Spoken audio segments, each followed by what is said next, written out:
half of the Continental Tire Sports Car Challenge season begins with a day in the park. Beautiful Lime Rock Park in Connecticut. For 58 years, sports car aficionados have traveled to New England to take on the challenge of Lime Rock.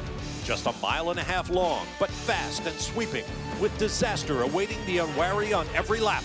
The championship in the ground-pounding Grand Sport class is close, and in the high-revving Street Tuner division, it's even closer. Stand by for the Continental Tire Sports Car Challenge from Lime Rock on Fox Sports 1.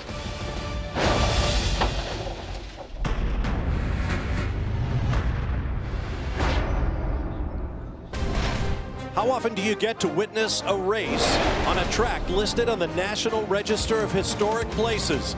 Welcome to Lime Rock Park in the Litchfield Hills of northwestern Connecticut for round 6 of the Continental Tire Sports Car Challenge in 2015.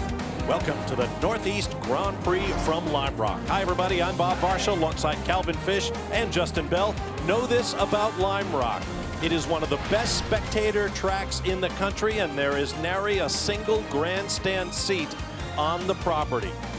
An early morning fog has lifted here in the valley of the Litchfield Hills, Calvin, and if a team wants to lift the championship trophy at the end of the year, they're going to have to lift their game starting today. Well, Bob, it has to be moving day for the teams who are chasing down that number 6 Camaro from Stevenson Motorsport. Their closest challengers are the Rum Bum team. They're the defending champs here at Lime Rock. In fact, they've won 3 of the last 4 here at this bull ring, but they have to repeat that magic today to close down the gap. I think they're also going to need help from other teams to create a points cushion also if they're going to hunt down that number 6, who have really had an awesome start to this championship year. It could be a pivotal day, Justin, for this championship. Oh, yes, but if you're the championship leader, this could be your worst nightmare scenario, because typically we don't see the GS and ST cars run together at Lime Rock Park. So this year we have 40 cars on this diminutive track. So how are they going to deal with it? Well, as close as these cars run in terms of performance and speed, backing off really isn't an option. Being cautious will likely provoke trouble. So controlled aggression, that's my advice. That's the key.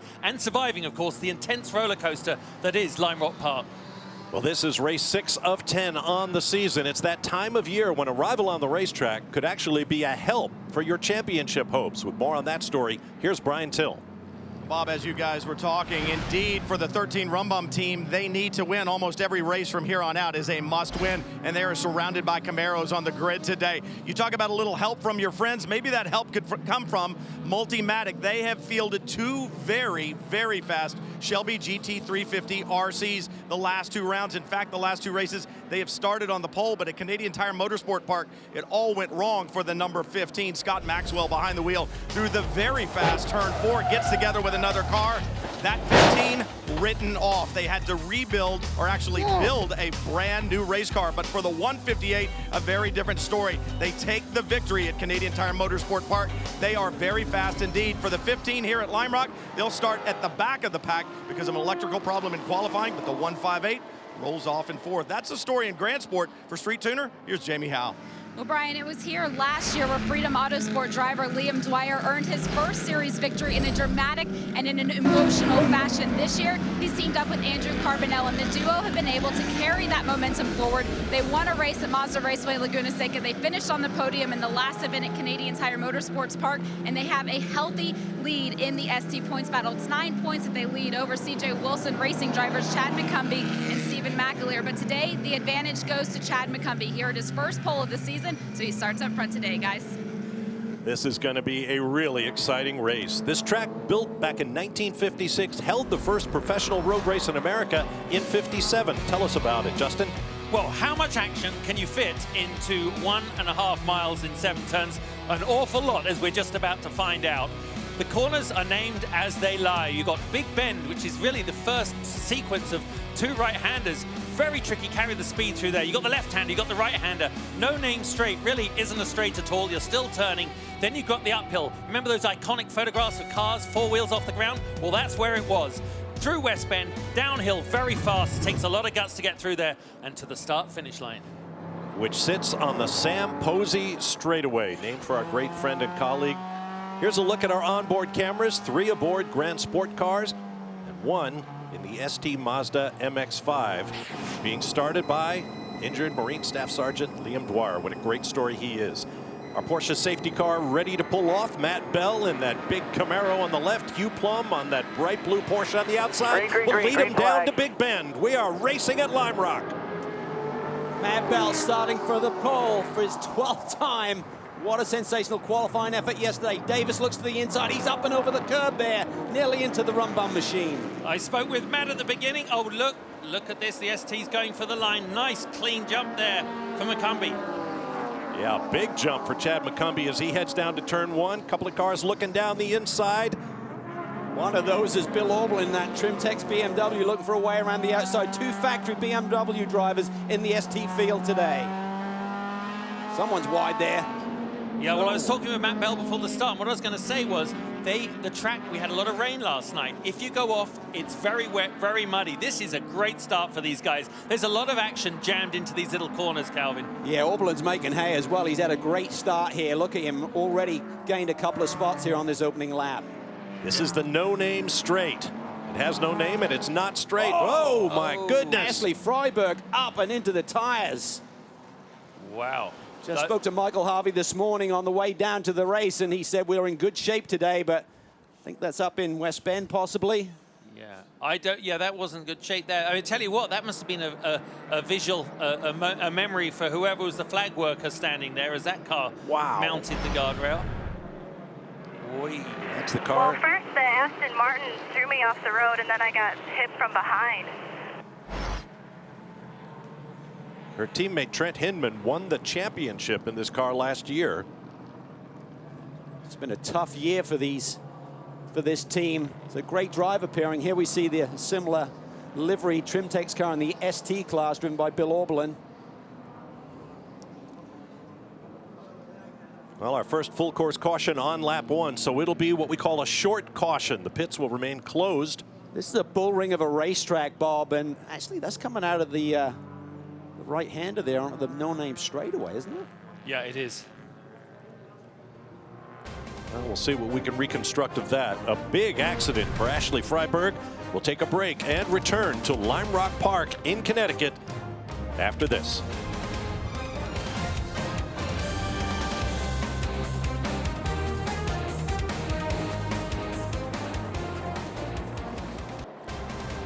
Back at Connecticut's Lime Rock Park, round 6 of the Continental Tire SportsCar Challenge. A full course caution on lap 1 after a heavy accident. You can see the damage to the number 46 car of Ashley Freiberg.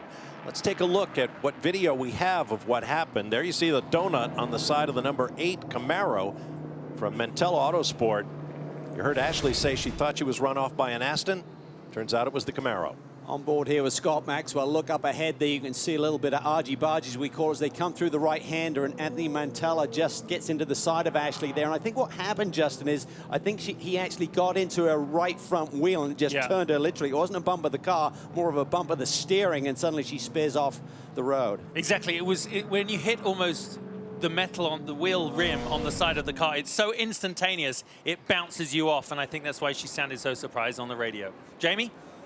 Well, hearing her on the radio, obviously that was a good sign after something so spectacular, but for Trent Hinman, obvious disappointment on your face. What perspective can you bring to this incident? You know, I'm really not too sure. It's hard to see from the replay from the Mustang what exactly happened, because it was a couple cars ahead, but it just seemed like as soon as she ended up off the road outside of the curbing on the wet grass, there's no slowing down a car at that point, and you know, just unfortunately all that momentum went into the wall. But I'm just so bummed right now for all these fall line guys, all of our guys at Trimtex, IHG Rewards Club, and Top One Oil. You know, we really felt like we had a great car this weekend, and you know, I know we say that a lot, but we genuinely have been strong here a lot of years in the past, and especially this year, it really felt good. But you know, it is what it is. It's racing. We're going to move on. We're going to improve. We're going to learn from this, and you know, hopefully bring it home at Road America. A rough start and into the race today. Rough start today in a rough season, coming off a double championship for the Fall Line team and Trent Hinman. We're ready to go green here at Lime Rock. We'll take a quick break. You won't miss a thing. See you in a moment.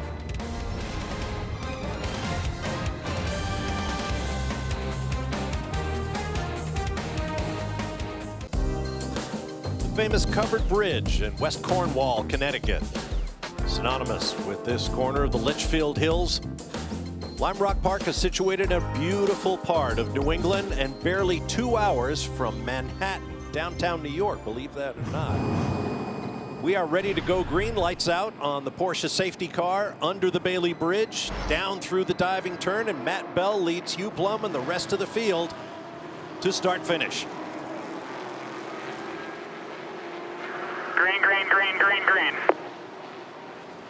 See there, Hugh Plum immediately moves to the right side of the straightaway to defend from Andrew Davis. Those Camaros have a lot of torque to use there in this type of scenario. Cindric coming off a win at CTMP, looks to the outside for third spot. Not just a win, youngest winner in series history at age 16.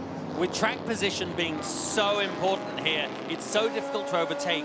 These opening laps, when everything isn't really up to temperature, are absolutely critical. If someone just gets a little sideways in front, Cal, that's your time to go by. But we've seen this lineup before, haven't we? Bell, Plum, Davis, Cindric. We've seen those top three definitely run like this. Somehow Hugh Plum manages to insert himself between the Stevenson machines every single race, which I'm sure was not in their original strategy. Yeah, Hugh's just done a brilliant job this year, now teamed with his brother Matt, of course, for the season in the Rum Bum team, and they've really started to put the pressure on, and I think they're really the team that can maybe take it to the number 6 car that's had such an awesome start of the year with 3 victories, but you can't count out those new Shelby Mustangs. I mean, they've been awfully strong. Maxwell's car had a problem in qualifying. He didn't get to run, so I saw him this morning. He said the car's pretty good. It's been essentially a new car, so he said we've still got a few little teething problems, hence the electrical glitch. But look at it. Oh, so that was wide. That was very wide Whoa. there. They talked about after qualifying tide degradation, and Matt Bell seems to be slipping and sliding early. Just a lot of heat here this weekend at Lime Rock Park, and these guys are really pushing the extremes of these tires. I mean, when you look at it, you'd say that physicality of the Porsche looks like it would be a little more suited to Lime Rock Park than, you know, the Camaro, but I don't know. Not the way the Camaro goes at the front, for sure. I spoke with Matt Bell just before the race, and one of the things he said is we've got a very good Camaro here in the number 9 for 1 lap. After that, the tires immediately start going away. The shortest racetrack on the season, this 1.5 miles, only 1 left-hand corner. The left side tires get punished, and right now it already looks like the Conti's really starting to go away on that number 9. Now we understand the number 8 of Anthony Mantella is going to get a drive-through penalty, not for the incident with the BMW of Ashley Freiberg, but for jumping the initial start of the race. Yeah, he had a good move there on the opening lap, so obviously that got him into that position, and that will cost him about 22 seconds. Just driving down pit lane at the pit lane speed limit costs you 22 seconds to guys who stay on the racetrack. So that's a big penalty to serve here. But right now, Hugh Plum starting to put the pressure on. That Porsche has huge momentum. I think he'd love to clear Matt Bell before they get into traffic today, because the torque of that Camaro is going to be really good in traffic today. Yeah, I'm a big believer that the dynamics of driving that Porsche, I reckon you're going to see Hugh go by. I mean, he could even do it now coming down into the first corner here. Look, he's seeing to the inside. This is exactly it. He knows he can carry it under the brakes and take your words back, Justin. God, that prediction was wrong, but it's going to happen any sooner rather than later, because it looks like Matt Bell is almost having to hold on to the car, which is not a style we've seen him have to employ very often. Now, one other point. Normally these cars race for 2.5 hours. Today's race just 2 hours long. That could have an impact on tire and fuel strategy. Absolutely. What it means is you can do it now on 1 stop. Talking to the GS teams, they said, oh, right about an hour, so we're pretty good. We got the pace laps. Now that early yellow, they can do it on 1 stop. But what it means is you're doing longer stints on those tires, Bob. So that's a really good point. Yeah, Chad McCumbee there leading in ST. Should be worth pointing out, Bill Oberlin is already up to 4th in class. That is I mean, is there anyone more experienced ever than Bill Oberlin on how to run any BMW in any series anywhere in the world? So I think you'll see his experience at the opening lap certainly showing. Well, he's had so much success here at Lime Rock Park in various series and categories over the years, and John Edwards, his teammate, the other BMW factory driver, he won his first Rolex GT race here, his first ALMS GT victory was here as well, so it's been a happy hunting ground for both of those drivers. And that says something about the competitiveness of the series here in the GS category, especially. You get 2 BMW factory shoes like Oberlin and Edwards in the car. They just qualified 8th, and here they are having to fight their way to the front with the regulars. Jason Breeders actually just took that 4th spot away from Bill Oberlin there down into the brake zone for Big Bend. And then talking with Burton Racing this weekend about having those 2 factory guys in the car, they said it's fantastic in terms of being able to download from that car for the sister number 23 machine. He said we have extra data that we can work with. Whereas a little bit of an issue is that this race weekend is just over 24 hours long, so it's a very compressed time frame. So the team has been scrambling a little bit just to get both cars race ready this weekend. However, you see what Bill's doing out there. He's magic right now. He said they were going to struggle a little bit. They took a step backwards in qualifying, but he said they had all the right smart people in front, and he said this track makes you desperate when you get into race situations. Yeah, I spoke to their engineer, Jim Bell, this morning. He said, yeah, we're just struggling for lack of track time here, really. This car was rebuilt recently and really turned its first lap here in practice yesterday morning. So he said we just ideally need more time. We see Bill Auberlen just getting swamped here right now. Thought I saw a wisp of smoke as he went through Big Bend on that previous lap, having lost that initial spot, and now he's just kind of being snowballed. Yeah, here. it looks a bit on the defensive, doesn't he, all the way through here? But you know he's driving as fast as it go. But the order up at the front has not changed. It looks Hugh Plum looking still very sporty, keeping the pressure on Matt Bell in the Stevenson machine. But I tell you what, this kind of pressure, Calvin, is going to be in the favor of the Porsche much more than the Camaro. Well, we talked about it, Justin, in terms of this has to be moving day for the Rum Bum team and anyone else who wants to challenge the number 6 who we're on board with right there for the championship.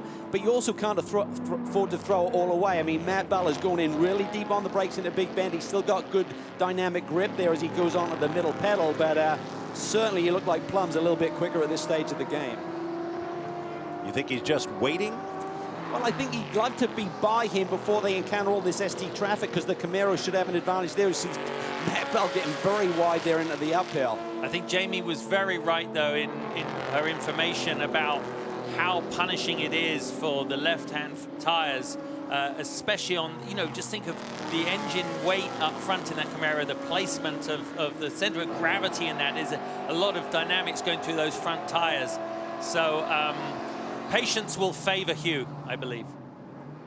When you make your stop, do you take a complete set of 4 Continental tires, or do you just take 2?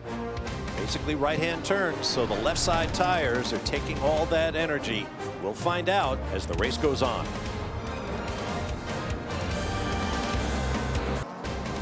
Back at Lime Rock Park, less than 90 minutes remaining in round 6 of the Continental Tire Sports Car Challenge, and we have a new leader right there. You called it, Calvin. The Rum Bum team needs a win. They're 4th in 5 years here, and they are getting after it. Yeah, certainly a great job, and as always, traffic can be a factor here, but as we saw, Justin, this Rum Bum car just seems to be hooked up a little bit longer than the number 9 car that he got around. Now let's give you a look at what's happened in the last few minutes. On board with Liam Dwyer. He gets tapped from behind, around he goes. Our championship leader in ST was trying to go side by side there with the Mini, and I have to believe he got a little nudge in the rear end, but he continued, and he's staying in the action right now, which is good news. More action for the Mantella Autosport car getting off here. Yeah, not particularly significant in its own. I mean, look at the number 11 there. That is not from that accident. That was obviously from something else. But this is how we got the lead change. You can see Hugh Plum goes down the inside of Matt Bell. It was really a case of the Stevenson car went in very deep, didn't he, Calvin? And actually was able to give Hugh the advantage going down the inside. You can see it right here. We're on board with Andrew Davis in the championship leading number 6. I mean, Plum looked to the inside. Matt Bell just took it in ridiculously deep, ran out of road, essentially got up in the gray, and Hugh Plum took advantage. Great move. To Brian Till. Matt Plum sitting here on the wall watching his brother take the lead. The guys have been talking about how important winning is for you guys to get back in this championship hunt. Step 1 is done. Now he's in the lead. What's he got to do to keep the car underneath him for a stint? Yeah, I mean, winning's always been really important to us. It's important to our boss, by the way. Hi, Jen and Lou at home. Sorry you couldn't be here. Hugh does a great job. You can always count on him giving, 100%, going above and beyond. So he's always the right guy for it. Track position is going to be important, as they all say, at the very end. So we're in a good spot, and hopefully we can win this thing. Speaking of winning, I just want to mention, I don't know if you remember from last year, we had a lot of Go Jackie posters. We were wishing our friend Jackie well as she recovered from cancer treatments. Her only complaint during the whole treatments process was that she had internet so she could come watch her favorite team race. She's traveled 1,000 miles with her friend Kathy Ross to be here, and we're so happy to have her here, so happy that she's looking so well, and that's the definition of a real winner right there. Yeah, that definitely puts winning in perspective. Jamie? Well, we covered Bill Auberlen all the way up to 4th in that ST BMW. However, now back down to 17th. John, we know now he has a broken front sway bar. What will Bill be experiencing behind the wheel? Well, the front feels really lazy, and then it grabs on, in a really unpredictable way, so it causes big snap oversteer. I mean, you see, guy like Bill Auberlen's 2.5 seconds off. That means the car's not very fun to drive. So it's really disappointing. It feels like it's over before it began. I mean, we were called in last minute to do this deal. It's really fun to show up with Bill. We're not used to co-driving together, so it's been kind of a fun weekend. We've been trying to develop the car. It's really fun to watch him go from 8th to 3rd in a matter of, what, 1 minute and 10 seconds of green flag running. But once the bar breaks, there's very little you can do. So we'll try to fix it in the pits, but probably lose a few laps at a place like Lime Rock when you try to fix something like that. All right, thank you, John. That may have been that little wisp of smoke we were seeing. When you lose the sway bar, essentially the body roll is going to be extreme, maybe getting a little bit of tire rub, but you could see that Billy was dropping like a stone. He doesn't give up positions easily, and he just realized that he was a lame duck at that point. It was interesting. I just had a little thought, Bob, when we saw the leaders catch up the back of the ST field, that was after about 20 laps. 20 laps anywhere else. Well, Le Mans, that's 2 hours. At Mazda Raceway Laguna Seca, that's about 15 minutes. Here, it was like 7 minutes. But we have had a lead change again as Matt Bell has gone back by Hugh Plum. That was rather confusing to me as we watched that a second ago while we were talking about Oberlin. It's interesting to me. I thought Hugh was going to be able to stretch his legs once he went past. But I think in the traffic, what you said about the torque and the grunt of the Camaro meant that he was able to take advantage again. Or did Hugh simply push his tires too hard while he was sitting behind waiting to go past? Yeah, there's a good potential for either one of those, but we know the dynamic of this race. That Camaro has a bigger motor. It's going to have that torque and be able to take advantage. So if you have to lift off the gas pedal in that Porsche, you don't have the momentum there, and you don't have the grunt to really get you back up to speed as quickly. So importantly for the Stevenson group, they recognize run bum of the team we really have to focus on with the 6 car, but right now the 9 car is doing them a favor by taking away the big points potentially today. Andrew Davis drives the 6 with whom you ride. Meanwhile, his teammate is with Brian. Lawson Aschenbach down here in the pit watching Matt Bell, and one of the things we talked about is how this racetrack punishes tires. Is it more important for you guys to win a race, or more important for you guys to be in front of the 13 for your teammates next door? Well, realistically, we just need to win races right now. We've got a little bit of a deficiency in points right now, and we've been so fast, so many races, that it's been a little frustrating. But Matt does such a great job at the beginning. You kind of have that trade-off. Do you abuse the car and stay in the lead, or do you try to save tires, conserve fuel a little bit? But realistically right now, we got to go for it, and I'm really excited about how he's doing. Our Stevenson Motorsports Chevrolet Camaro Z28R has been fast all weekend, and I feel like I've got the best starter in the business, so I'm happy for what he's doing. I think what he just said was he doesn't care about the 6. They want to go win this race, guys. Thanks for the translation, Brian. Winning is all these guys want to do, and everyone is pushing so hard. But we're seeing an interesting dance in the dynamics of these cars. I mean, right now the 6 has got right up behind Hugh when it comes to the traffic, which has obviously squeezed things up. Austin Cindric doesn't seem able to carry quite the pace of these leading 3 cars right now, but again, he could have got separated a bit by traffic. Yeah, it's pretty sporty out there. I think what you're seeing really is another example of how savvy Rob Liddell and Andrew Davis are. I mean, they recognize the big picture. They're a great driver pairing, so much experience, great speed. They're executing every step of the way, and Andrew's just been sitting back there taking care of his tires. You see Matt Bell up ahead. He's a little bit loose there coming through the downhill, which is not ideal, but Matt Bell has excellent car control as he's displayed over the years. But this is a fascinating battle that's heating up for the lead. And what's Andrew Davis got up his sleeve? Right there now on the rear bumper of the 3. Touch, little kiss. Hello. Yeah, when a car's fully loaded like that, the dynamics of the car are all the way on the edge, and you only just takes a little whisper. Boris said was the expert at that. Twice in my career I've been turned around by him, and he went, "What? I didn't touch you." Oh, just not much. See a little crease there in the little rear crease. bumper fascia. Yeah. To be clear, that Stevenson lineup is Aschenbach and Matt Bell in the 9. Andrew Davis shares with Robin Liddell in the 6. A lot of drivers putting left side wheels off here. This is where you have to be careful. Right there, you could see them. Hugh Plum, he could sense that the 84 cars were probably going to come back down on line. And that's the experience factor right there, not putting your nose in where it shouldn't be. I understand the 8 of Anthony Mantella has gone behind the wall. Well, that's a shame, because these guys are having a pretty good championship run and look pretty strong here in the early going. Meanwhile, look at the gap for our ST class leader, Chad McCumbee, who started from pole, got a couple of car lengths right from the get-go, and now he has a 12-second margin over second place Jeff Mosing. He's driving like Dale Earnhardt, Bob. Whom he once portrayed in a movie, did Chad McCumbee. And he has some great stories of sudden fame. It's one thing to be a movie star. It's another thing to be a movie star playing a racing legend. That's what Chad McCumbee has done. There's Jeff Mosing in that beautiful orange Cayman. And another Mazda MX-5. Beautiful day at Lime Rock. Lots of great vantage points around the track. Stay with us.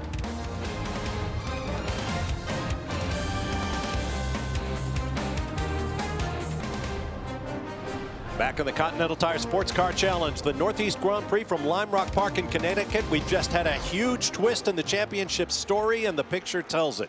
You can see it there, the number 13 run bump machine going slowly as the number 6 now serves a drive-through penalty. Action coming off of Big Bend. Traffic was up ahead. Andrew Davis in close proximity to the number 13. Let's see what happened, Justin. Well, you can see, oh, look, Hugh Plum gets turned around. It was a very big impact. I mean, he got hit from behind by the Stevenson machine. You can see it here. The number 6 just touches him as he has to check up. The Porsche did check up a little for the 74 car in front, but that really isn't an excuse. They were running close. He did touch him there the lap before. We called it on air, and this has huge championship implications, because really we said the run guys need to do well. Look, the front, it really not running well for him. Now they're off there, the 74 car down in turn 1, but I think he's got a broken tie rod, Bobby. You can see the front wheels are kind of splayed open. Where And another spin, the 83. But to pay off that story, for the run bum machine, you said it, they had to make a move. They had to make a choice. I thought that penalty, by the way, I will put my neck out and say it, was a little light. That is a championship changing moment, and we have seen more stiff penalties for something like that. It's not even going to affect their race. That is not even going to affect Andrew Davis' race. Arm, steering, something front end broke. Gotcha, 10-4. Looks like I think their championship hopes just broke. Yeah, both front wheels askew, and this is a very, very tricky return to the pits. Well, he's worried about if he stays on track and starts to veer off. I mean, it's a high-speed racetrack, this little bull ring, and you don't want to suddenly end up in the middle of the pack as they come downhill. Smart move there by just giving yourself a little bit more room. Yeah. Not sure Skip Barber's going to like him. I come into the track and just leave that one tire in the grass, that one tire, and it'll help you. It'll help you go forward. Okay.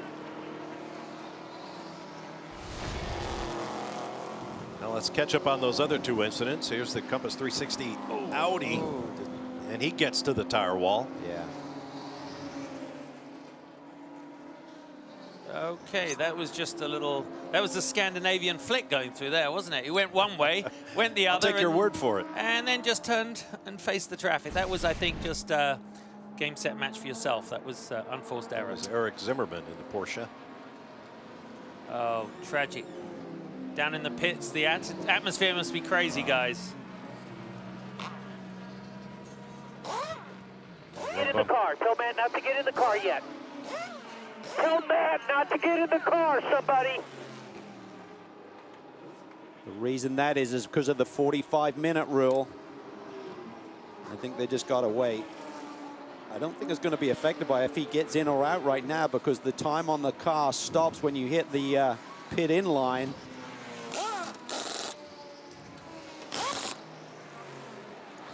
See there, just over an hour 14 on the clock, so we're right at that critical point in the race. 4 driver points, but Joe Vardy will be on top of everything, even in a crisis situation like this. Driver change going on with an eye on the clock, as Calvin just mentioned. 45-minute minimum drive time and an hour and 15 maximum. It works on both ends of the stick these days. And here comes the class leader, Chad McCumbee. I like this move. When you're leading by the gap that he had, there's always a chance to go in round of action. We're seeing right now out on the racetrack, getting the full caution, so they're going to bring him in. Should be their only pit stop of the day. The ST cars get excellent fuel mileage, about an hour and 15 to an hour and 20, so they're right inside that window right now. Yeah, it was one of those passive-aggressive moves, isn't it, Kelly? He's controlling the play, basically. And the fact that we only had one yellow so far, right at the beginning of the race, very quickly. To Brian. See the number 5 from CJ Wilson in the MX-5. McCumbee getting out. There will be a driver change. This is a routine stop. Something you don't see a lot in the ST category, and that is the lead that McCumbee had when he came in. I got to this pit stop late because I was down at the 13. They were changing left side tires. It may have been the only 2 Continental tires that they changed. Not an uncommon strategy here at Lime Rock. And the key to it, Brian, is you really control things enormously, A, when you have the lead, and B, with a big lead, because typically you're going to go down a lap. It takes about 30 to 40 seconds to fill these cars, depending on how empty they are. So it's about 22 seconds time lost down pit lane, and the quickness of this lap around here, it's easy to go down a lap, but with the lead he had, he should stay on the lead lap with the ST machines. Jeff Mosing he's following him in. It was 1 lap after. Again, a good call, everyone in that window right now, but Brian, I got to say, you know, I thought you must be getting out of shape, mate. This is the shortest pit lane in the world. I know you've got the shortest legs in the pit lane world, but... I'm not getting out of shape. I am out of shape. Now I'm running again. Running again. I wish we had that on camera. Instead, we're watching the driver change. Eric Foss jumping in. He's the defending ST champion from last year. He and Jeff were teamed together for most of the year, but Jeff missed a race or 2, so he wasn't the joint champion with him, but certainly a very strong combination here. Jeff did a great opening stint here, running in the 2nd spot. Looks like a quick stop. Assuming the lead in the ST class, Justin Piscatel, the 34. Well, up in Grant Sport. Good fight going on here. Austin Cindric, who was aggressive early on. Now he's dropped back 7 seconds or so. What an impressive young man he is. I mean, his climb in the motorsports world is just incredible story. I mean, getting that first victory, as you said, the youngest ever winner, Bob. And after his stint, I don't think he's even going to see the end of this race. After his stint, he's jumping on a helicopter, I believe, to get across. And he's going to be doing a global rallycross race later today. So just driving anything and everything and doing it all very, very well. Son of Tim Cindric, president of Penske Racing. Just behind, see the number 41, Dorn Racing Nissan 370Z. Latest of the game is there. Nick Hammond behind the wheel of that number 41 on debut here in Continental Tire SportsCar Challenge competition. Great run up into the top 3 already. Another graduate at the Nismo GT Academy, turning gamers into racing drivers. Really a phenomenal program. And the 4 drivers who have rotated through that 41 car for Dorn Racing this year, all winners in the Nissan GT Academy. Yeah, I look at that Nissan very similar to the way you look at the dynamics on track of the Porsche with Hugh Plum. It looks very sprightly, very sport, very dynamic, very low center of gravity, very low roll center, Calvin. It looks as though it should win out over the Mustang over a long run. But of course the Mustang is so hooked up at the moment. They hit the ground running very fast, but it's a great run for Nick, as you said, and I reckon coming down into the first corner into Big Bend this time, he has a chance of going by him. Look who's right in the picture now, though, the second of the Multimatic Shelby Mustangs here. Scott Maxwell started at the very back of the pack, didn't get a qualifying lap in here yesterday due to an electrical glitch on that car, but nice steady run for Scott, up to 4th spot already.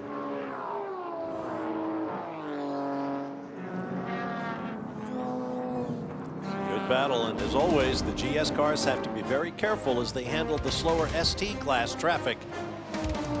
There's the 13. Repairs continuing? Apparently not.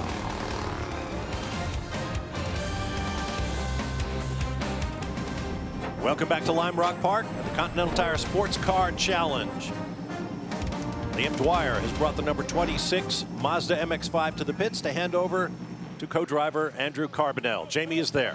You see the team right now putting on some of that Veron racer's tape on the front end of that car. A piece of it actually blew off. It didn't get stuck very well. But good news is, even though that damage looks very heavy, they believe right now it's just causing some aerodynamic issues, nothing mechanical at this time.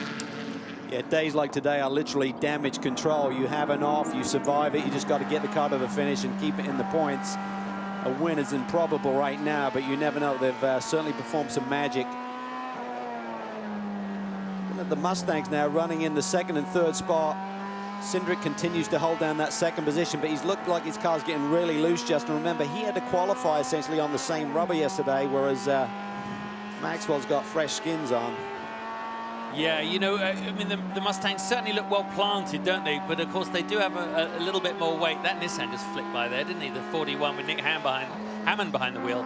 The Mustangs definitely, as soon as, you know, what happens with tires, obviously, our viewers know this as well as we do, but especially in a heavier car, once you start getting the tires go off a bit, it just deteriorates very fast from there. You start to get looser, you start to wear them harder. It's like a self-perpetuating thing. Brian, you're down with the 44 car. 44 is in, Sarah Catania out, and Owen Trinkler climbing in. This team doing such a good job over the last several races. Had a great run at Continental Tire Motorsport Park. Top 5 finish. Sarah doing a great job in qualifying. Owen Trinkler knows this racetrack well, and all the Honda Civics get an extra 200 RPM this weekend. They think that'll be a big help, not only in the power department, it allows them to stretch gears between these very close corners here at Lime Rock Park. The 13 just in front of them, they actually had to move the Rumbum Porsche out of the way as they're sharing a pit stall here, and now a slow pit stop for the 44. They actually share the same pit crew, I believe, Brian. I think the Rumbum team actually serviced the car for Owen as well. So it's supposed to be split class configuration in the races here this weekend. They combine them both to add to the action and puts the pressure on that Rumbum team. There's your leader in the ST class now, Corey Lewis in a Porsche Cayman. He'll be handing over shortly. Another impressive young driver, really came to the forefront last year. So many great young drivers coming up through, particularly the ST ranks.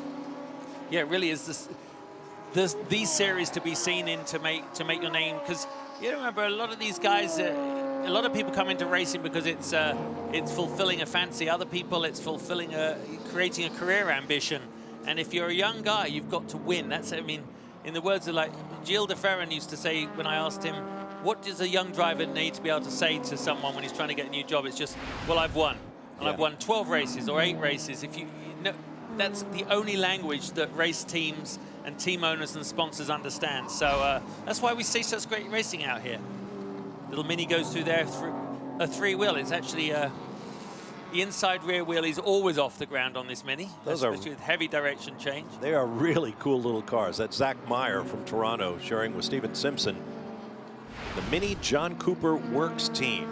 They lost one car at Watkins Glen in a big wreck.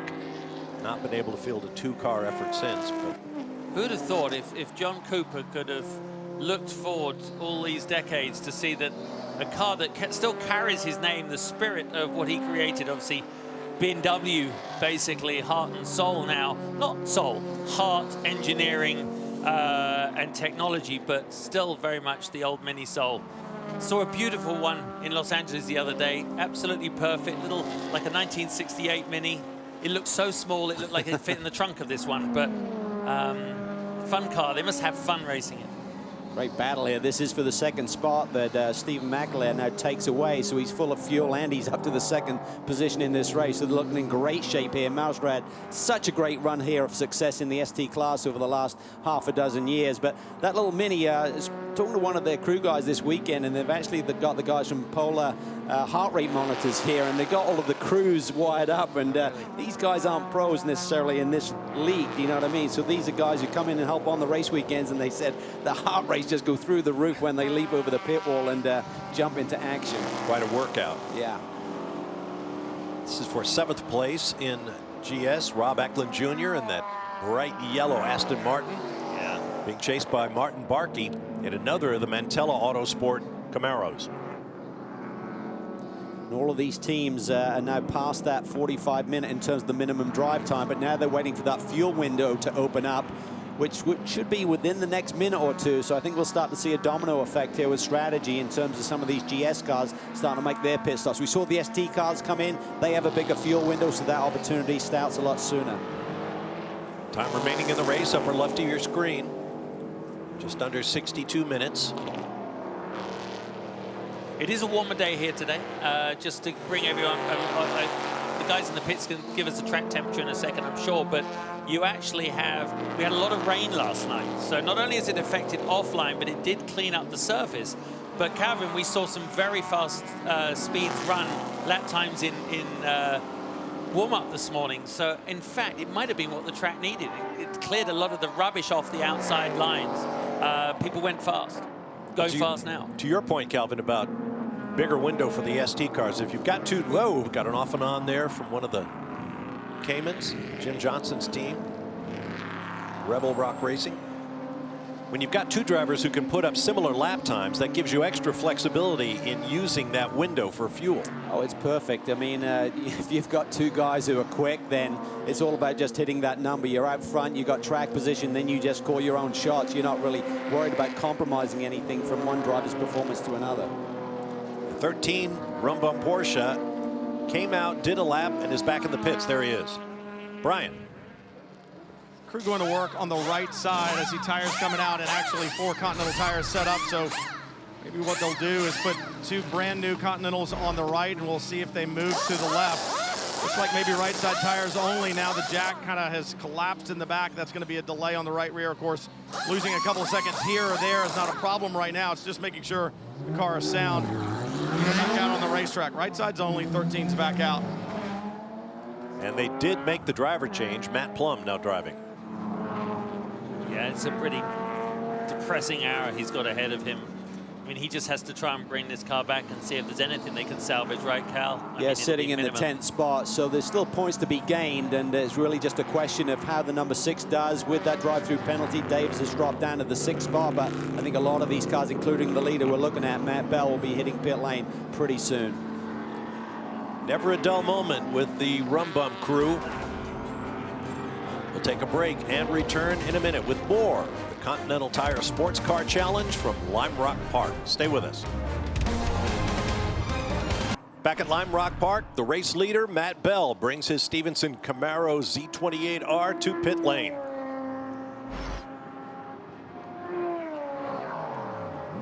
The 37-mile-an-hour pit lane speed limit.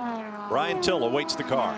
The 37-mile-an-hour speed limit, but it was also the 37 Mini that was right in front of him. So that had to be a little bit frustrating. He just couldn't see his pit box all that well. The 37 dived in, and then Matt Bell to his spot. Lawson Aschenbach will be taking over. We're getting to the point now where these teams can make it to the end on a full load of fuel and 4 new Continental tires, but you're gonna have to conserve. You gotta go hard, but you gotta make sure you've got enough tire left to do battle at the end. Lawson Aschenbach getting strapped in.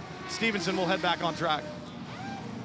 Yeah, and they just want to get that first win. And we talked about the Rumbum team, you know, the guys who are going to chase down the 6. These guys haven't given up. Like Lawson Aschenbach said in his interview, yeah, whatever. They want to win. They want to win races. They want to try and put some pressure on that 6 car before we get to the season finale.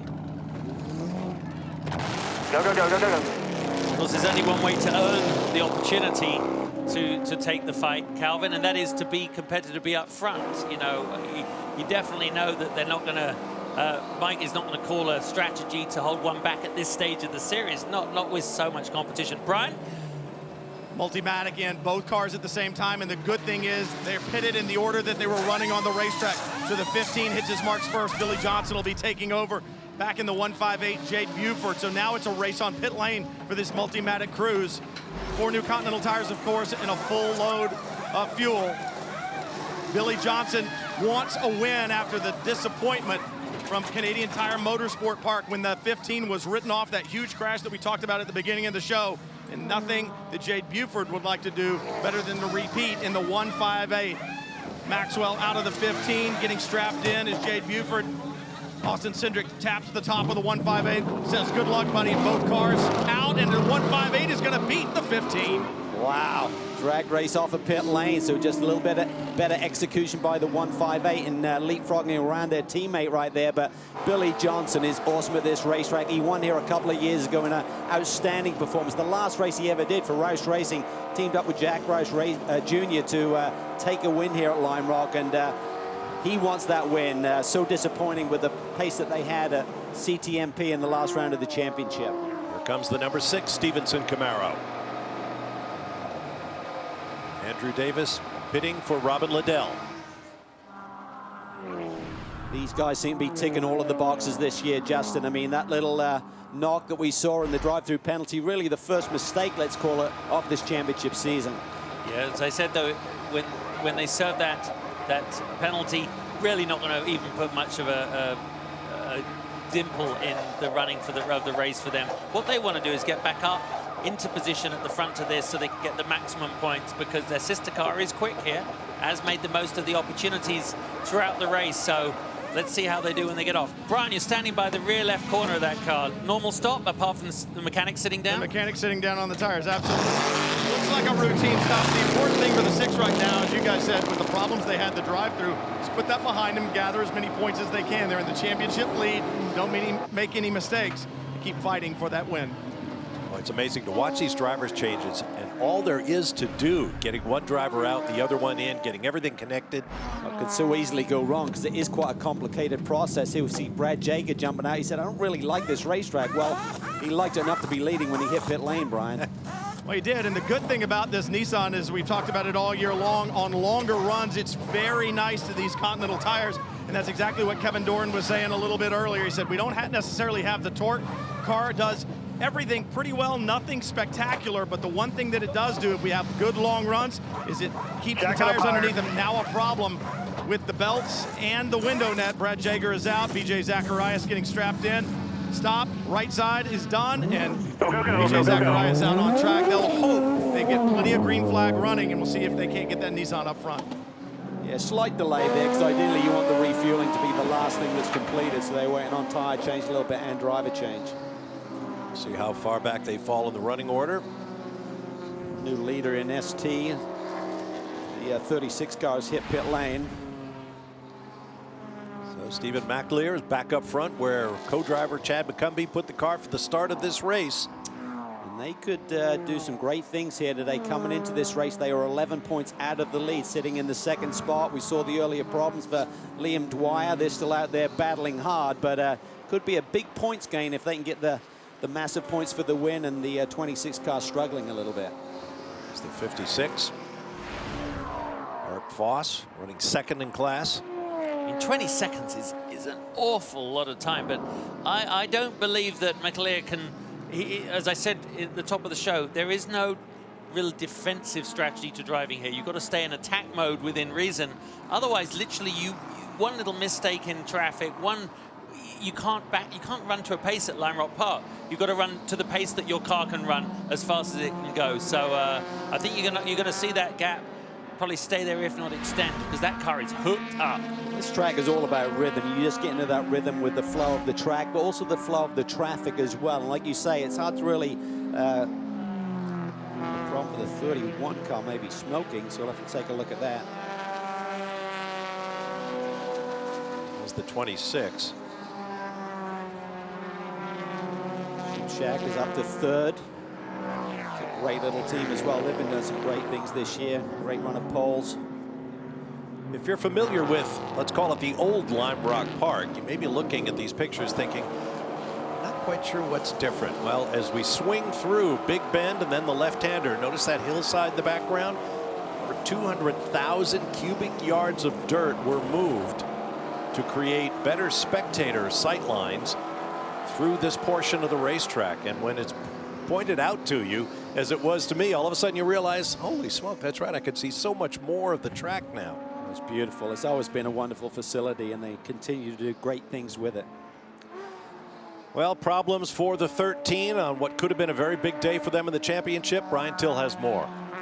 You can't talk about championships in Grand Sport without talking about Rumbom, and that's what we were talking about from the beginning of the show. Hugh, you started the car. Great run up to the front. What happened out there with the 6? Yeah, you know, we got checked up in traffic coming through turn turn 2, and I had to slow up, and I guess the Stevenson car behind me didn't realize that we were all going to be checked up and drove into me like, you know, I don't know what he was thinking. It's such a shame for our guys. You see the Rum Bum guys that put the car back together, and you know, we go 8 laps down. They get a drive-through penalty, and you know, it's unfortunate. It really is. But thanks to our Rum Bum guys. That's all I can say. Louis Bacardi, amazing bunch of guys. It's a shame. Big shame. We talked about how important a victory here would be. They won't get it today, Jamie.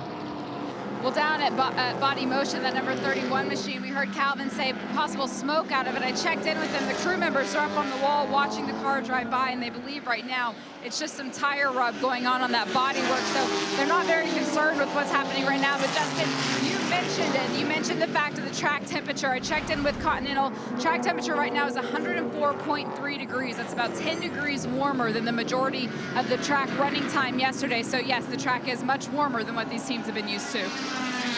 Continental Tire is the official tire of the Continental Tire Sports Car Challenge. There is a large piece of debris on the front straightaway. You saw that fistful of cars go by. More pit action, Jamie. It's the number 21 machine, Burton Racing, now on pit lane. They're doing that driver change. You see Bill Oberlin putting the window net back up for John Edwards. This will be a lengthy pit stop. As we covered earlier, they have that broken sway bar, so the team's going to get to work trying to get this car repaired and back out. See the mechanic there giving the information. It looks like it's the front sway bar that is snapped. He kind of gave that motion like someone was broke there. But you see Bill Oberlin, I mean, he is so detailed about every aspect of his game. He's one of the fastest guys still out on the racetrack. But, I mean, he is so focused on pit stops and executing those and shaving those precious tenths off, whether it's on the track or in the pit lane. Action up front in GS. Different looking Shelby Mustang right there. The 15 car's lost its rear bumper. I think they're sitting in the middle of the front straightaway. Right there. You can see it right there. That's what it should look like. That's what it's Great before and after. See the back panel missing from the car. It lays in the track, and there's karma. as Homer Simpson would say, darn poetic justice. They put it there, they ran it over. We'll take another break and return to the Northeast Grand Prix, round 6 of the Continental Tire Sports Car Challenge for 2015.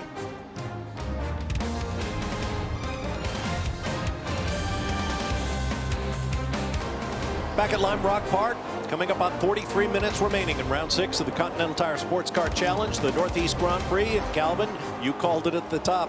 When Billy Johnson gets into that car, he is really good in this GT350 RC around Lime Rock. He is on the race lead. Here's how he got there. Yeah, in short order, he went from the 3rd spot up to the 2nd spot, dives inside of Jade Buford to take that position away from the number 158. And shortly thereafter, he is on the hunt for the lead from Lawson Aschenbach. Here we see it into the uphill. Just gets on that power a little bit earlier, Justin. Climbs the hill and gets the inside line. Yeah, taking none of Lawson's little hip check there to slow him down. His progress was to the front. Very impressive display, but this was pretty cool on the front straight. Yeah, well, Mark Pombo getting off and on and runs over that bumper laying on the track. What a save. First driver's left to driver right. And there he is from Atlanta, Georgia, driving for Jim Johnson's Rebel Rock Racing. Johnson, we've talked about before, Florida-based record producer. He's worked with some of the biggest names in the industry. We asked him to tell us about winning a Grammy Award in our Continental Tire for What You Do feature, and the story he told, better than we could have guessed. Winning a Grammy, I have friends of mine that have been doing it as long as I have, that haven't never got one. So it's a huge accomplishment, you know, and the song I won that Grammy for, Lollipop, with Lil Wayne, I actually wrote with Static Major. He passed away, right, you know, right when we did that. So it was a pretty emotional thing too, you know. I was up for a Grammy, you know, I'm sitting there with my mother and my wife. When we won the Grammy and got to go on stage, I couldn't believe it. I think overwhelming. I felt like I was here, like here I am, like this is it, I'm the real deal. When you walk into my studio, it's right there to the left. I put it right there, you know, along with some other awards and plaques. At first I was uncomfortable to do that. Felt like I was showing off, and a songwriter friend of mine said, no man, that's inspiration. Put it there, people are gonna like to see it. And everyone that comes in gets a picture with it and all that. So it's neat. Well, currently shown 21st in the ST class, 30th in the overall. There is Jim Johnson. He had a great story, and there's another great story in that team. Mark Pombo's co-driver. Here's Jamie. That's right, Jim Johnson right now is talking with Ruben Pardo, but the way that this combination came together was actually through a mutual friend that Ruben's manager, Mike Vasquez, has. That's with Pitbull, the singer, the songwriter, the producer. So here this weekend, Ruben, your very first Continental Challenge race, what did you think after your first stint? I learned a lot this weekend. The car was really fast. We started in the 19th position. We were running in 7th place. I did a big mistake. I have issues with the radio, and I saw a couple of cars coming to the pits, and I was waiting the yellow flag, but I don't know, it's my first time in this series, and I took the decision to come too early, and it's a big mistake, and we were now 1 lap down, but I want to learn more about this series. And he told me yesterday, guys, he's hopeful to be able to do some more races in the future as well. Well, as you can tell from his accent, Ruben Pardo is not from this corner of northwestern Connecticut. In fact, he's from Mexico. He is a former Rookie of the Year in the NASCAR K&N Series East. He has won a stock car road race at this racetrack. It's quite a talent. Yeah, you hustle one of those big machines around here, you've certainly got some talent, because this is extremely challenging. We're looking at, just looked at Jade Buford, who's starting to put the pressure on Lawson Archenbach. There's the 8. I told you Mantella Autosports Camaro went behind the wall earlier in the race, now back out, but pointed in the wrong direction. Yeah, it's not the place to be pointed in the wrong direction either. It's very fast. Remember the cars, you got, I mean, not quite 40 left on track right now, but let's say in the high 30s on track. That means on 1.5 miles, there's a car literally every few hundred feet, and it's going to be very hard for him. There's a local yellow being waved. That means he is really pinned there for the moment until he can get across cover. Safely when you can. Got another couple minutes we need here. Anthony Mantella still behind the wheel, unless I missed something where the Mark Wilkins jumped in here for a very short stint. They're going to run afoul of the drive time situation here, because you've got to do a minimum 45 minutes for the second guy. So look at the mathematics of that situation. Hats off to those corner workers as well. And in fact, corner workers at just about every racetrack. We couldn't race without them, but you saw one busily working that waving yellow in case drivers coming up the hill were unsighted from the car parked there, plus the other corner worker telling Anthony Mantella when he could safely re-enter onto a part of the racetrack where he was unsighted and couldn't see oncoming cars. And the key is you're so frustrated in the race car, you just want to get going, but it's such a high-speed racetrack, you've just got to pay attention and take those words of wisdom from the corner worker station. Problems in the ST category. The 34 of Simjak was on pit road just moments ago. A problem with the throttle. It's a fly-by-wire system, and the throttle assembly actually came apart. So the crew had to go to work and try to repair that and make sure that the driver actually has a working throttle in the car. At least it hasn't stuck. That's the good news. The bad news is it may still not be fixed. Also a problem for the 56. Foss behind the wheel right now from Murillo Racing. I was just talking to the team. The fuel filler door is open. They don't think that's going to be a problem. The official said we won't bring him in for that as long as nothing leaks. Now the 9 has a problem on track. Yeah, he went off. In the right-hander there. He's had an off, so be curious to see if the 158 was involved. They were in very close proximity. They came across the stripe. The 9 car was in front. Oh no, it's the Pombo car ahead of him. Yeah, he kind of lost it a little bit. I'm not sure if they were rubbing as they came in there, and as Mark kind of tried to get back online, that's what caused the contact. Let's take a closer look here. Oh, he's already going for a ride. Yeah. I think Lawson may have been to the left flank of Mark, and Mark tried to go back on to set up for the right-hander and put the 9 car in the grass. Well, we talked about it at the top of the show. Traffic on this 1.5 mile, 7-turn racetrack is a huge challenge. All part of the fun at Lime Rock. We'll take a break and return. 36.5 minutes to go.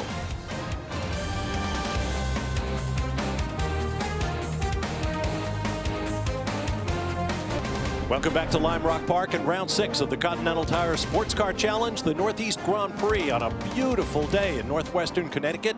With Calvin Fish and Justin Bell, I'm Bob Varsha up in the announce booth. Down in the pit lane, Brian Till and Jamie Howe, and there is Spencer Pompelli. He and teammate Luis Rodriguez Jr., a rookie in the series this year, have won a couple of races. Pompelli is on a charge right now. He really is. They've been very quick this year. You mentioned 2 wins, including the last round at CTMP. And right now, Spencer is on a charge. He's up to the 3rd position, about 13.5 seconds behind our leader, which continues to be Stephen McAleer. But 1 lap there, as sure as traffic related, he took 4 seconds out of that lead. So still a ways to go here. 31 plus on the board. Anything can happen. They are in 3rd place right now with one of the drivers of the 2nd place Porsche Cayman. Here's Brian. Jeff Mosing sharing that car with Eric Voss. And Jeff, it's been a while since this team has really run on all cylinders the way it has in the past when championships were won. What have been some of the issues that have put you guys back, and you seem to have gotten rid of all of them here this weekend? Yeah, starting with Sebring, we had a mechanical failure with suspension there. We had another mechanical failure with a part of the suspension at the last race in Canada, where we were moving up in the race and things looked good, and then we had another little bit of a heartbreaker. So for this weekend, I'm really proud of the guys with Ken Murillo and all the guys to get the car back on pace with everybody else. You know, because halfway through the season, we were struggling a little bit, and now it looks like we're back into the mix of things. Really proud of Eric. He's got a lot of work to do with the number 5 car out front of us, and Pompelli's knocking on the back door here. So we'll see what happens here in the next 30 minutes. See what happens. Jeff told me he wants to get back home and have his driver's suit smell like champagne again, Jamie. Well, Brian, you mentioned it at the top of the show that this number 15 Mustang, brand new car after that damage at CTMP. Scott, what can you say about your crew and this new car? You can't say enough. I mean, it's unbelievable. That last car was written off, unfortunately. They had 9 days to rebuild a car from scratch. Not even rebuild, it's a brand new car. And it had never turned a wheel until yesterday. So, and then we missed qualifying. So this is for the crew. They've done a great job. Still a long way to go, but right now things are going well, and we're finally having a bit of luck because we've had a pretty lousy season so far, Billy and I, but today's going well, and if we can hold together, for sure, this is for Multimatic and for performance. See what Billy can do in these final 30 minutes. Thank you. Yeah, I was talking with Larry Holt, owner of Multimatic. He said if the wreck they suffered hadn't taken place near their home ground in Canada at CTMP, if they were somewhere, say, like on the West Coast, they never would have been able to get another car put together for this race. Here's the wreck once again. Just huge contact there in turn 4, one of the fastest parts of the racetrack. Another look at it here, Justin. Yeah, when we watched this live, he went in so hard, and look at it, he spun the car around. It was a tremendous impact. The fastest segment of that track, not the place to have it happen. And actually, that was pretty one of the action areas of the track for the whole weekend. What a great race that was. We enjoyed every minute calling it, and it's great to see them out here because, you know, we look at the drivers, you know, we like to think ourselves as the heroes, but we're pretty useless outside it. I'm really talking about you and I, Calvin.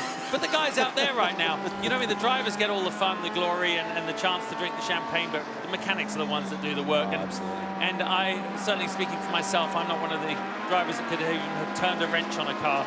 I'd have been still in Formula 4 back at Brands Hatch, stuck in 1988.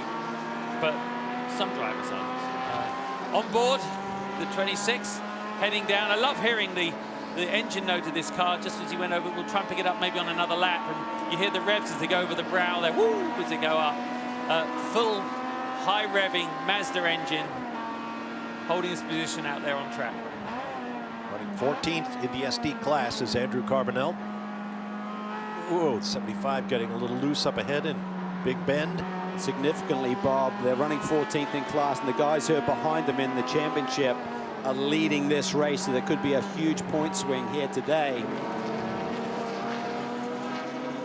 They will try and look at the permutations here, but if they finish where they run right now, this is what the ST points would look like, from an 11-point lead for Dwyer and Carbonell to a 7-point deficit. That's a huge swing. Absolutely. And it's not like McAleer and McCumbee have lucked into it. They have been really, really quick. They are an interesting pair, are the two Macs. One from North Carolina, and he sounds every bit of it. The other from Scotland. although he has now decamped to North Carolina for his sports car racing career here in North America. We'll be back with more from Lime Rock. Stay with us.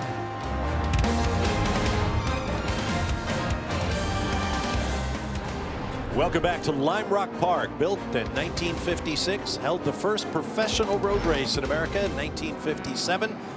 Today it's the site of round 6 of the Continental Tire SportsCar Challenge. You see Mark Pombo sliding that Rebel Rock. Porsche came in through the left-hander.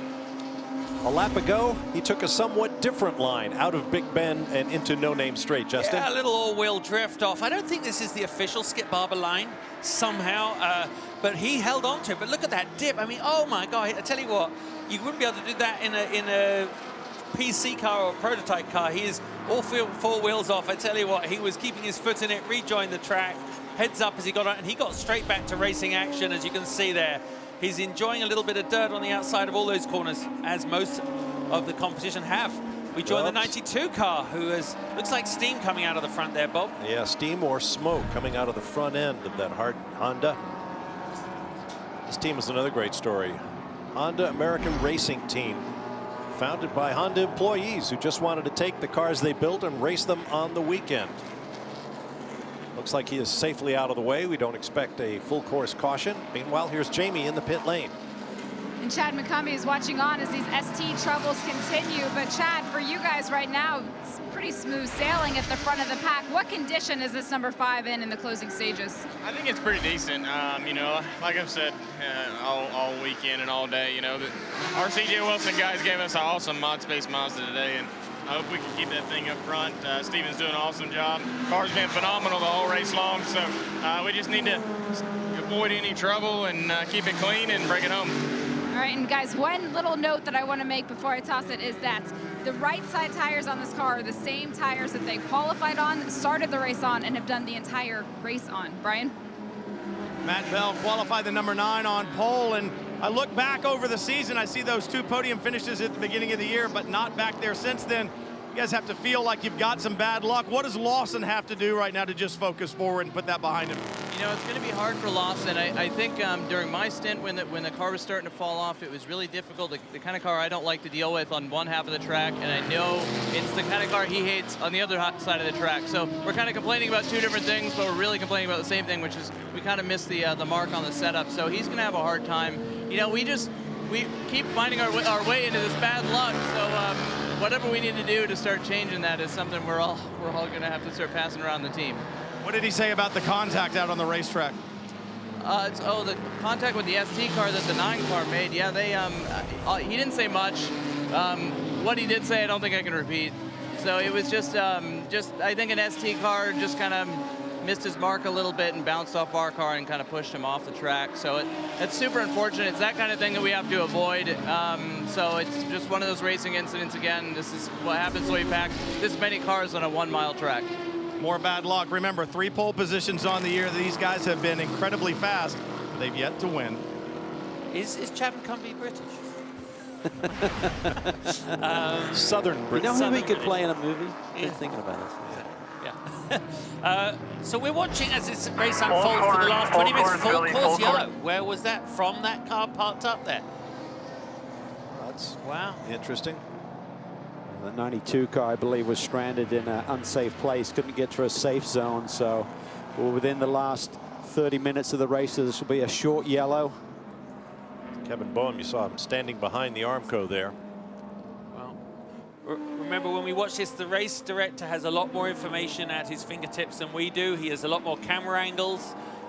So when they call a full course yellow, especially with 20 minutes to go, they have a reason for it, and it probably is this car's about to go on fire. Well, in fact, I think this might be the reason for the full course caution. They thought it was a fire. They had to get the crews out there safely to deal with it. So let's wave the flag and get the field neutralized. There are no bad seats at Lime Rock. We'll be back.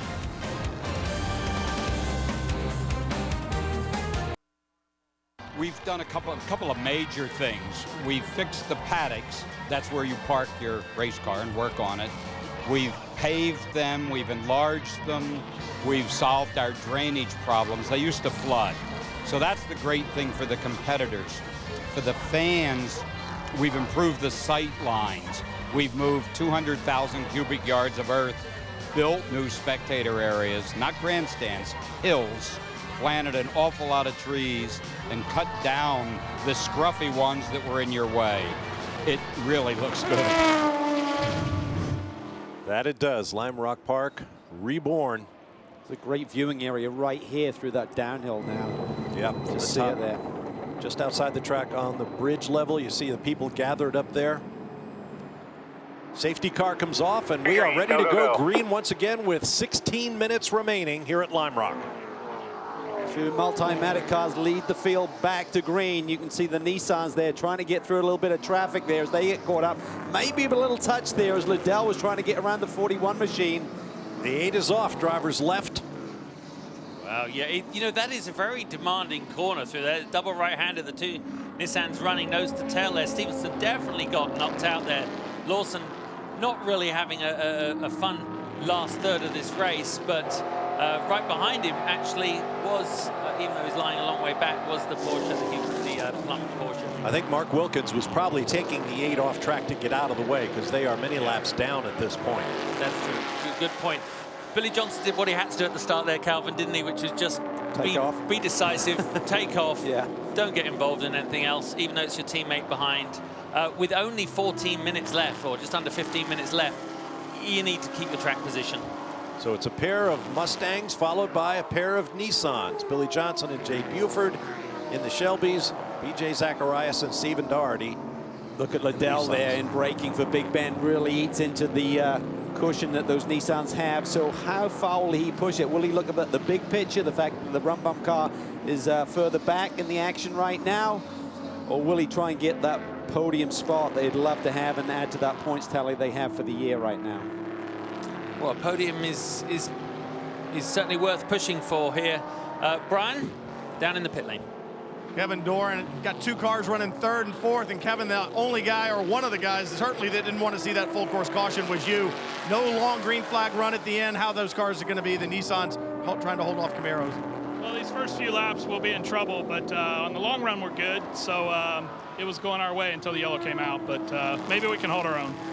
The guys had told me before we came into this weekend we've never run particularly strong at Lime Rock. What is it about this racetrack that's not suited to the Nissan?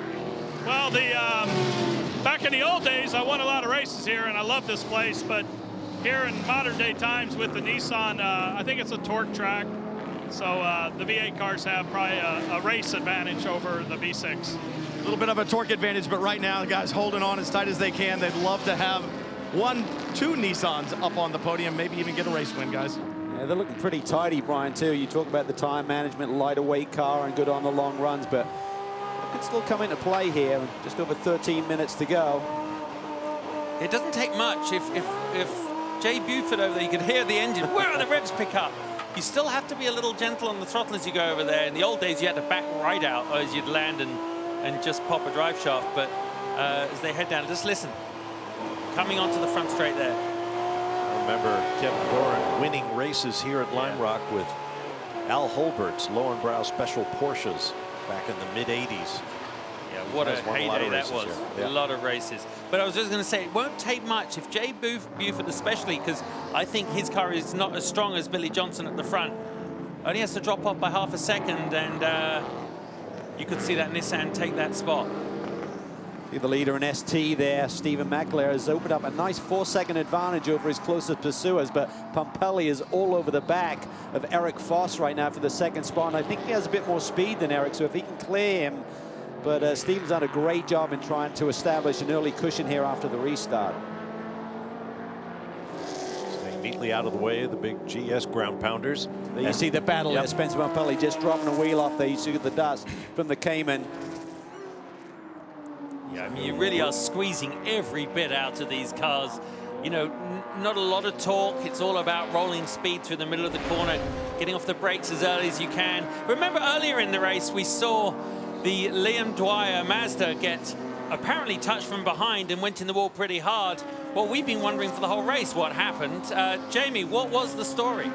We're about to get a car down pit lane here, but Liam is standing by. Liam, we saw the damage on the car. What actually happened? Our cameras didn't catch it all.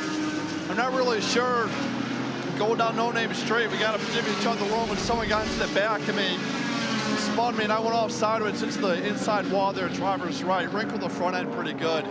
Fortunately, the temperatures are okay. The water pressure, water temperature, and oil temperature are good. But the alignment's not a little bit off of the car, so we don't have the pace that we need to stick with the leaders, unfortunately. Unfortunately, it's also a big hit in the championship points. So there will be no second win at Lime Rock for Liam Dwyer. Pumpelly there through the uphill definitely carried a little bit more apex speed than Eric Foss was able to. Spencer's really doing what you do there, Calvin. You really do try and set up for a clean run through the last corner, through the downhill, get that nice little bit of run there to try and get him down under braking for Big Bend. Easier said than done, because it's also quite easy to defend going down into there. These cars aren't as aero dependent as other race categories that we call, Justin, but certainly that front splinter does work, so it can still hurt you in a corner like that when you're really tucked up close behind. Funny thing is, you actually have a second chance here, because it does, you know, what actually happened there was Eric stayed to his line, stayed to the inside, made Spencer have to look at the long way round, which was never really going to happen. I think this is the running order right now until you see Eric make a mistake. That battle looks like it'll go all the way to the end. We've got one more break, and we'll be back to take you to the checkered flag here at Lime Rock Park. So stand by, more of the Northeast Grand Prix to come.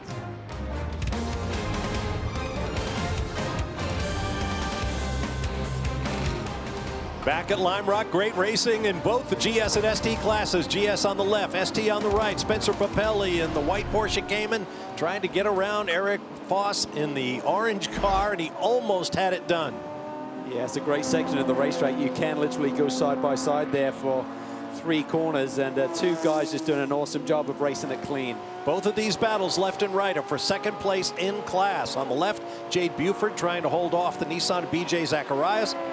On the right, it's Foss and Pumpelly. Well, BJ Zacharias is certainly putting the pressure on Jade Buford, and the good news for Billy Johnson is Jade Buford is almost acting like a wingman for him, because I think BJ has certainly shown a lot of speed with that Nissan in the late going.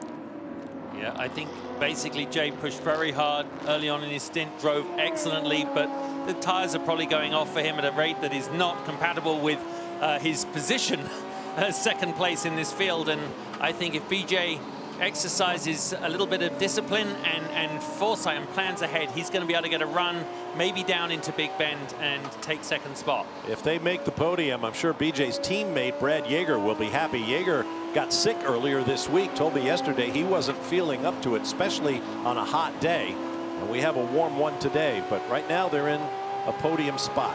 And he had a lovely run out there. You actually heard him get on the gas just ahead. Jade is actually blocking very nicely there.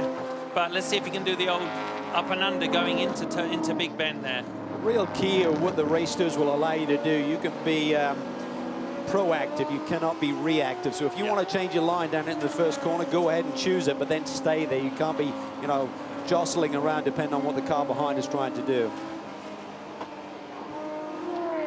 Tell you what, Pumpelly typically is the master in terms of reading these race situations and making these dramatic moves, but right now he's got a keen player in front of him in Eric Foss. I was just about to say that, talking with Spencer about racing lines and track analysis and situations strategic on the track is fascinating. What a race we saw in the ST battle at the last round with Carbonell and Pumpelly that went on forever, and Pumpelly just came out on top, grabbing their second win of the year. Let's look at our Continental race recap. Billy Johnson leads in Grand Sport. Stephen McAleer and Street Tuner, both fairly comfortably. Just 2 caution flags. Last year, these classes ran separate races at Lime Rock. It was 1 caution in the GS race, 3 in ST. So basically, with 2 in the combined race, we're right on schedule. There has been a lot of the anticipated traffic, contact, and dust-ups. Front in the GS class, Billy Johnson's lead has been cut down to just over 2 seconds, so he may have encountered a little bit of traffic on that lap for that lead margin to be reduced as we now go on board with him. Clear track ahead now. Here comes the diving turn. What a great corner. This one will get you attention. Yeah, you stand out there. The cars look really quick through there when you go and have a look in person. And the crowds here do love it because they get up close and personal with watching these great cars from all these different manufacturers and all these drivers. Who wouldn't want to be driving around Lime Rock Park today? So much smoother than the old days. I raced here back in the late 80s, and you'd come down this straightaways, you could barely see straight. Your eyeballs would try to come out of their sockets, but resurfaced a handful of years ago to great effect. But I bet you saw clear enough when you won, didn't you, Calvin? Yeah. We have to mention, we are sitting with a Lime Rock race winner. That's right. Yeah. It's a great racetrack, just lots of fun. Proving that being able to see is overrated. Yeah. There is about a 55-foot elevation change in this track. Again, part of the fun. Over 50 feet of it come in that diving turn, and another big chunk in the uphill section leading to West Bend. Guys, I just checked in with Spencer Papelli's team to see if he has any chatter over the radio, how his tires are holding up, anything, and they said he is so quiet on the radio right now. He said head down, eyes forward. He's determined to get at least a second, hopefully a win. Yeah, no, I mean, look at him. He's working everything he has, but you said Eric Foss is not being easy. I mean, Spencer's actually worked his rear tires so hard. He's got a lot more rotation in the car going behind. He's pushing himself right up against the bumper of the 56 every time they go through. I actually think he's quicker on the infield, on the second infield, on the left turn, the right turn, and going down No Name Straight.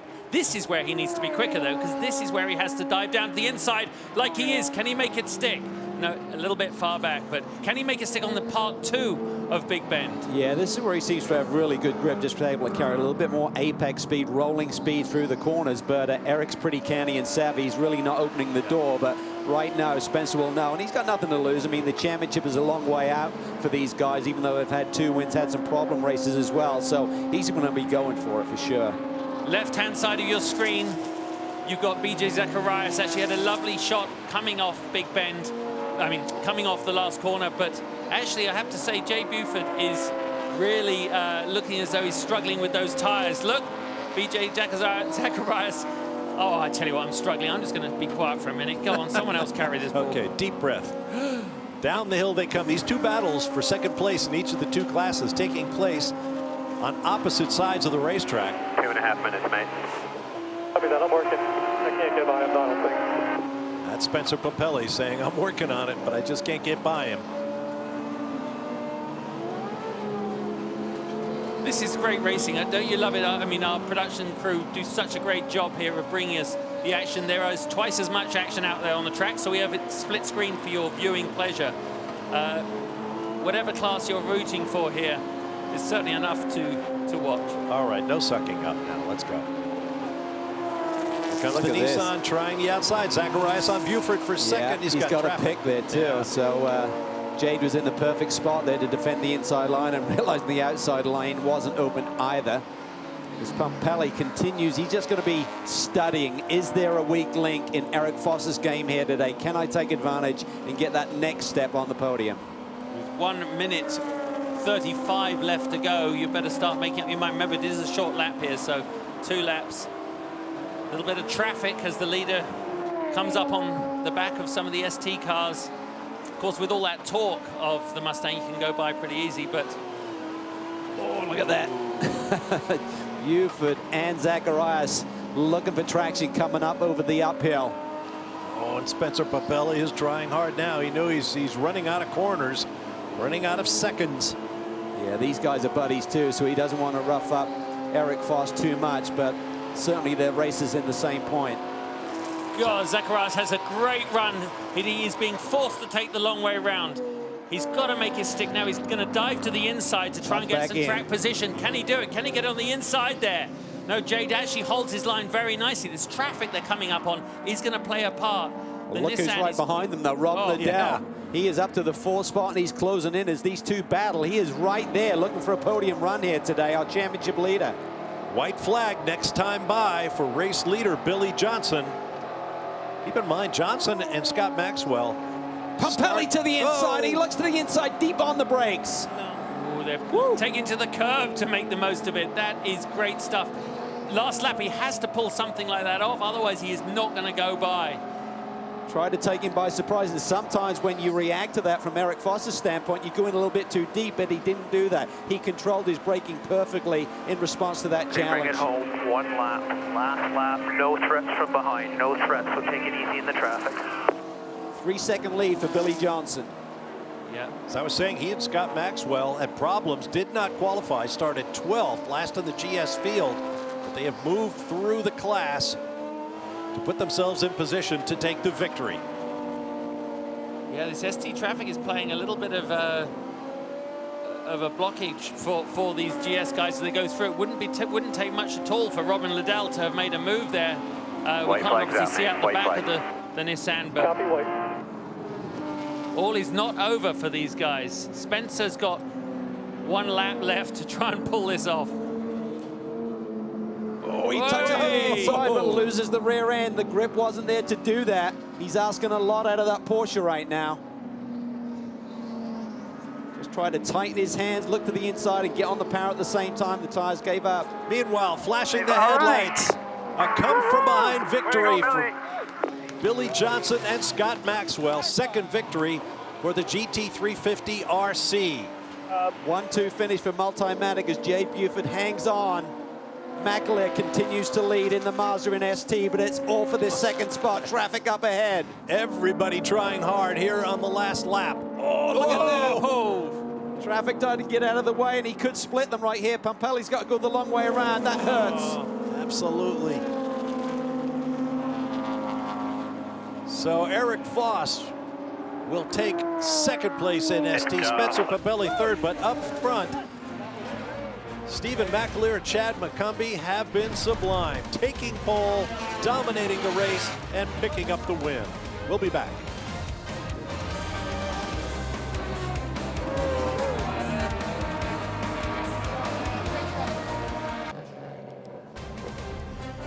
Welcome back to Lime Rock, where we had 2 classes, 1 come-from-behind victory, 1 dominating performance. You see Billy Johnson being congratulated by his teammate. Next stop on the Continental Tire SportsCar Challenge will be Road America. Talk about a contrast in racetracks from tiny Lime Rock to massive Road America. So be sure to join us for that. Let's hear from our winner now with Brian Till. Celebrations all around down here on the front straight at Lime Rock and Billy Johnson. Man, these cars are fantastic. 2 wins in 3 races. What was going through your mind in the closing stages with all of the traffic here with combined classes?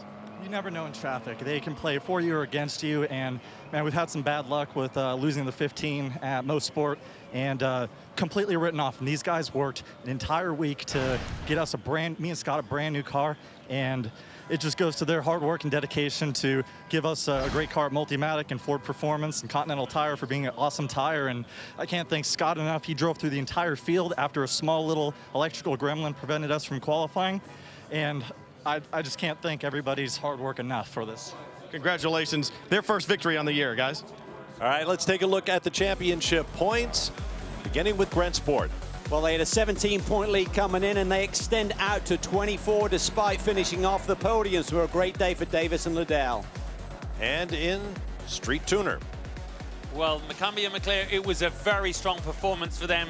Liam Dwyer, they were ahead, they're now behind. That was an unfortunate race. Back down to Brian.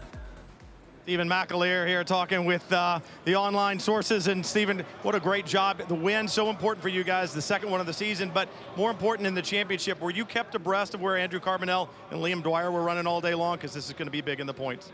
Yeah, you know, we knew when we lapped Liam out there. And, you know, I don't know where they finished, but, you know, the CJ Wilson guys gave us a great car today. Second stint wasn't too easy for me. We had to be careful in traffic. But, you know, we're psyched for ModSpace and Mazda and these Continental tires. We only took left sides, and the thing still ran the same lap times. We had a great day today. A dominating day in ST. Jamie?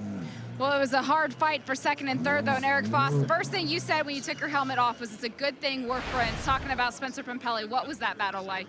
You know, Murillo Racing guys have really worked hard the last couple weeks. We've struggled the last few races, just a couple problems, and, you know, I didn't want to complain about it, but it's just been tough, and so they really gave us a good car today. The conditions were good for the Caymans. You know, the MX-5 we didn't have a fight for.